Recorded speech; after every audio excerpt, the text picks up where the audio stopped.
السلام علیکم ورحمۃ اللہ وبرکاتہ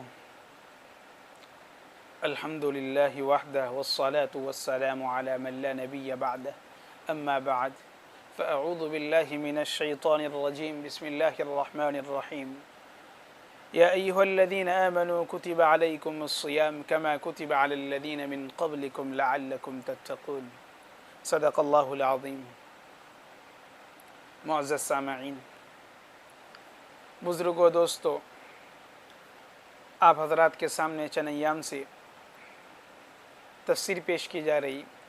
گزشتہ تفسیر میں آپ حضرات کے سامنے سورہ فاتحہ کی تفسیر بیان کی گئی تھی، جس میں سورہ فاتحہ کے فضائل، سورہ فاتحہ کی عظمت آپ حضرات کے سامنے اور سورہ فاتحہ کا خلاصہ آپ حضرات کے سامنے بیان کیا گیا تھا۔ اب اسی سلسلے کو آگے بڑھاتے ہوئے آپ حضرات کے سامنے میں نے ابھی جو ایک آیت تلاوت فرمائی، یا ایھا الذین آمنوا کتب علیکم الصیام کما کتب علی الذین من قبلکم لعلکم تتقون، کہ اے ایمان والو، تم پر روزے فرض کیے گئے جیسا کہ تم سے پہلے لوگوں پر روزے فرض کیے گئے تھے، تاکہ تم بچتے رہو، تاکہ تم پرہیز کرتے رہو، تاکہ تم ڈرتے رہو۔ اس میں اللہ رب العزت نے ایمان والوں کو اس بات کا حکم دیا کہ تم پر روزے فرض کیے گئے، اور دوسری بات اللہ رب العزت نے اس میں یہ بات کی طرف اشارہ فرمایا کہ یہ صرف تم پر ہی فرض نہیں کیے گئے، پچھلی قوموں پر بھی فرض کیے گئے تھے۔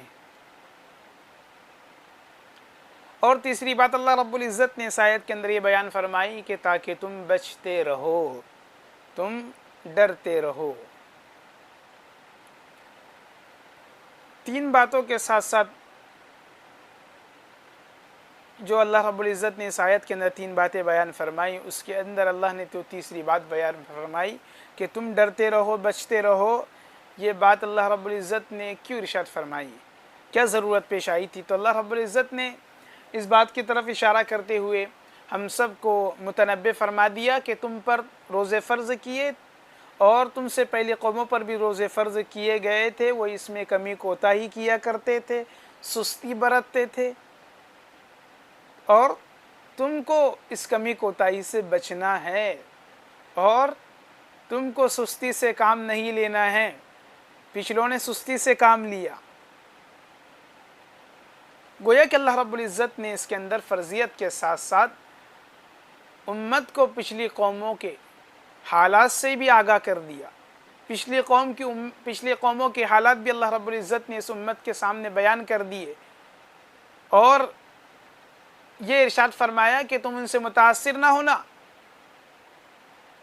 انہوں نے جس طرح کیا تم کو اس کام سے بچنا ہے۔ ہم نے تم پر روزے فرض کر دیے، اب تمہارے لیے روزہ رکھنا ضروری ہے، بغیر کسی شرعی عذر کے روزہ چھوڑنے سے تم گناہگار ہوں گے۔ تو اللہ رب العزت نے ہم کو روزے کی فرضیت بھی سمجھائی، اور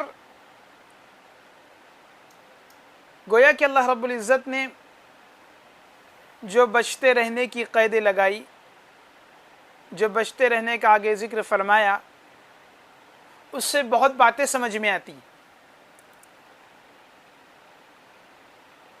انسان روزہ رکھتا ہے،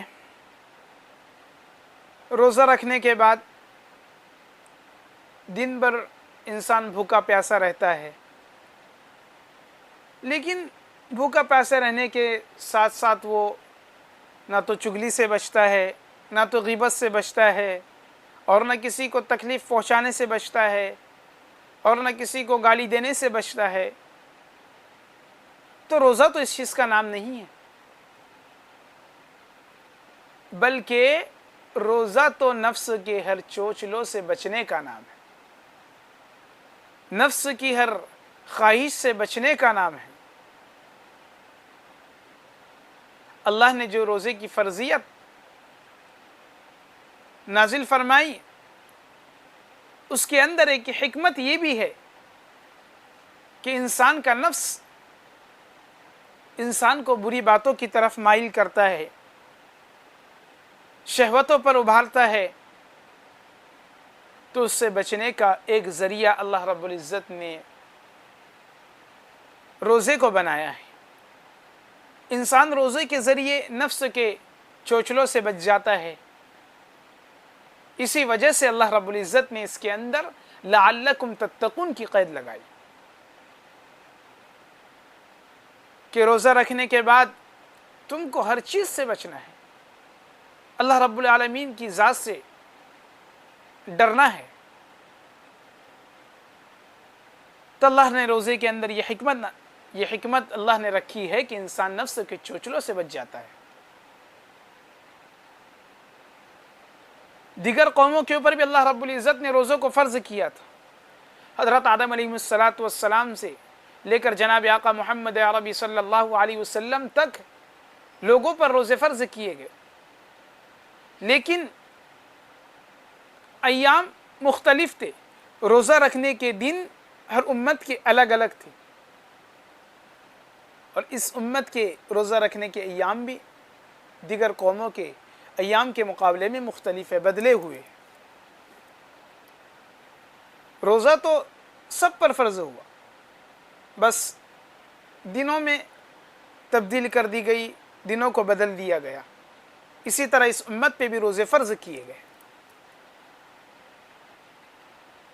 احادیث مبارکہ میں ملتا ہے کہ آقا علیہ السلام نے ارشاد فرمایا کہ روزہ آدھا صبر ہے۔ انسان روزے کے ذریعے کتنی چیزوں پر صبر کرتا ہے، اس کا نفس اس کو برائی پر آمادہ کرتا ہے، وہ وہاں پر بھی صبر سے کام لیتا ہے۔ انسان کا نفس چغلی کرنے پر اس کو آمادہ کرتا ہے، وہاں پر بھی انسان صبر سے کام لیتا ہے۔ اور انسان کا نفس شہوت پر ابھارتا ہے تو انسان وہاں بھی صبر سے کام لیتا ہے۔ گویا کہ ان صبر کو جمع کر کے وہ ایک صبر میں سے آدھا صبر بن جاتا ہے، یعنی کہ اللہ کے نبی علیہ السلام نے جو ارشاد فرمایا کہ روزہ آدھا صبر ہے، وہ اسی کا مجموعہ بن کر آدھا صبر ہو جاتا ہے۔ اولاً تو انسان اللہ رب العزت کے لیے بھوکا پیاسا رہتا ہے، بھوک کو برداشت کرتا ہے، پیاس کو برداشت کرتا ہے۔ کیوں انسان برداشت کرتا ہے؟ اللہ نے حکم دیا، اب اس کے ذہن و دماغ میں اللہ کا ڈر رہتا ہے، کہیں میں روزہ توڑ دوں گا تو میرا رب ناراض ہو جائے گا، میرا اللہ مجھ سے خفا ہو جائے گا۔ تو روزے کی جو حکمت ہے وہ واقعتاً انسانوں کے دل و دماغ میں اتر جاتی ہے، انسان اللہ رب العالمین کی ذات سے ڈرنے لگتا ہے۔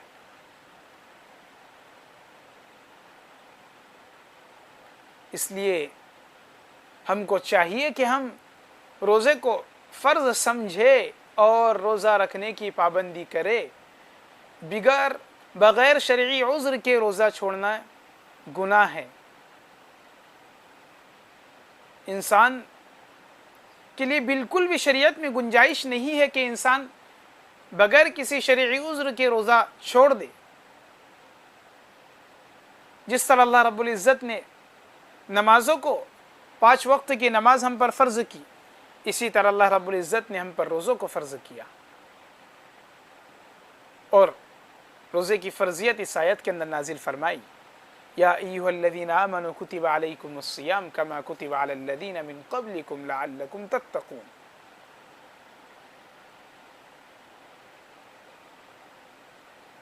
جیسے کہ اللہ نے اس امت پر روزے فرض کیے، ہجرت کے بعد جب آقا علیہ السلام مدینہ منورہ تشریف لے گئے، وہاں دیکھا کہ یہود و نصارہ روزے رکھتے ہیں، یہودی یوم عاشورہ کو روزہ رکھتے ہیں۔ تو اللہ کے نبی علیہ السلام نے ان سے معلوم کیا کہ آپ لوگ روزہ کس چیز کا رکھتے ہو؟ تو انہوں نے جواب دیا کہ ہم روزہ اس لیے رکھتے ہیں کہ 10 محرم الحرام کو حضرت موسیٰ علیہ السلام کو نبوت ملی تھی، اس بنا پر ہم روزہ رکھتے ہیں۔ تو اللہ کے نبی علیہ السلام نے دل میں سوچا کہ ہم تو ان سے زیادہ حقدار ہیں، ہم تو موسیٰ علیہ السلام سے ان سے زیادہ محبت کرتے ہیں، ہم کو تو ان سے پہلے روزہ رکھنا چاہیے۔ تو صحابہ کو بھی حکم دیا تھا۔ یوم عاشورہ کا روزہ آقا علیہ السلام رمضان کے روزے فرض ہونے سے پہلے رکھا کرتے تھے۔ حضرات مفسرین نے لکھا ہے کہ حضرت اماں حجرہ رضی اللہ تعالیٰ عنہ، حضرت اماں حجرہ علیہ السلام جو ہے، جب بیٹے اسماعیل کے لیے پانی لانے کے لیے صفا و مروہ کے چکر کاٹ رہی تھی، تو سعی کر رہی تھی، کوشش کر رہی تھی پانی کے لیے، تو اللہ رب العزت کو وہ عادت، وہ ان کی جو یہ کیفیت تھی، یہ حالت تھی، اللہ رب العزت کو بہت پسند آئی۔ تو اللہ نے حج کے اندر صفا و مروہ کی سعی حاجی پر لازم کر دی۔ اسی طرح آقا علیہ السلام جب غار حرا کے اندر اللہ کی عبادت کیا کرتے تھے، تو اللہ کی عبادت میں ہمارے آقا محمد عربی صلی اللہ علیہ وسلم دن میں بھوکے پیسے رہا کرتے تھے، رات کو کھایا کرتے تھے، تو اللہ رب العزت کو یہ ادا اللہ کے نبی علیہ السلام کی بہت پسند آئی۔ ایسی پسند آئی کہ سن 6 ہجری کے بعد اپنے نبی کی اس ادا کو جاری رکھنے کے لیے، اس ادا کو ہمیشہ کے لیے یاد کرنے کے لیے سن 6 ہجری کے بعد سے اس امت کے اوپر رمضان المبارک کے روزے فرض فرما دیے، تاکہ اللہ کے نبی علیہ السلام کی جو ادا تھی اس کی یاد تازہ رہے، اس کی یاد ہر کسی کے ذہن و دماغ میں رہے کہ ہمارے نبی اللہ کی عبادت کے لیے بھوکے پیاسے رہا کرتے تھے۔ تو ان کا یہ بھوکا پیاسا رہنا اللہ کو اتنا پسند آیا۔ اولاً تو اللہ کے نبی علیہ السلام اللہ کے محبوب نبی، لاڈلے نبی، کیوں نہ ہو اللہ رب العزت کہ اللہ کے نبی علیہ السلام کی ہر ادا پسند اللہ کو، کہ ان کے محبوب بھی ہے، اور محبوب کی ہر ادا پسند کی جاتی۔ تو اللہ نے اپنے محبوب کی ادا کو ایسے پسند کیا کہ اب قیامت تک آنے والے تمام ایمان والوں پر اس ادا کی یاد باقی رکھنے کے لیے فرض کر دیے روزے۔ اللہ نے اس امت پر سن 6 ہجری کے بعد سے روزے کی فرضیت نازل فرما دی، اور اس کے فضائل اپنے محبوب کی زبان سے کہلوا دیے،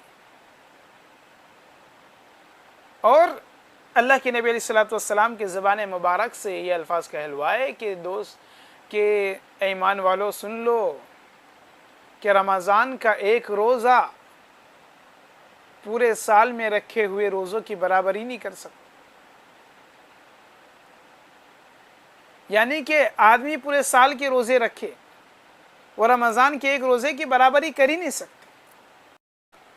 یہ ایک روزہ اللہ رب العزت نے اتنا بڑا بنایا کہ تم پورے سال میں روزے رکھ لو، لیکن تب بھی یہ روزہ ان تمام روزوں پر غالب رہے گا، وہ اس روزے کی فضیلت کو نہیں پہنچ پائیں گے۔ اس لیے ہم کو رمضان کے روزوں کی قدر کرنی چاہیے۔ اللہ نے کتنا عظیم مرتبہ ان روزوں کو دیا، اور ہم کو روزے رکھنے کا اہتمام کرنا چاہیے۔ اللہ مجھے اور آپ کو کئی سنی باتوں پر عمل کرنے کی توفیق عطا فرمائے۔ وآخر دعوانا الحمد للہ رب العالمین۔ السلام علیکم ورحمۃ اللہ وبرکاتہ۔